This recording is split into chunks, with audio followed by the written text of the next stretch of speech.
amigos, começando esse dia de hoje, eu quero lhe abençoar com uma palavra toda especial. Se Deus lhe mandar pregar numa terra de idólatras, onde os bruxos fazem um encantamento que parece que o diabo vem ali, e eles operam com canivete, e eles fazem isso é tudo conversa fiada do inimigo. Quem está ali está todo hipnotizado, está todo enganado pelas forças do mal.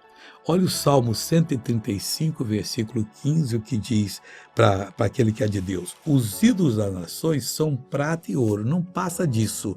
Obra das mãos de homens, por isso não podem fazer nada. Não, mas eu conhece nada, só tem um que tem poder, que é nosso Senhor e Salvador Jesus Cristo.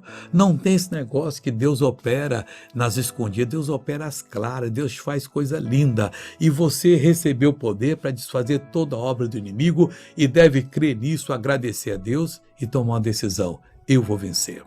Veja esse testemunho, eu já volto. Eu usava remédio, eu tenho uma alergia, eu não consigo respirar direito. Agora, mesmo chorando, eu não consigo respirar. Já está respirando ou não? Eu chorando agora, antes não conseguia nem chorando de jeito nenhum.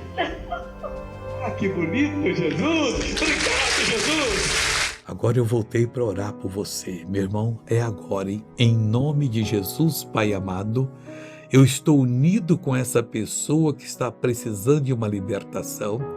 Os ídolos das nações são de prata, são de ouro, são de barro, ó Deus, até barro fedorento.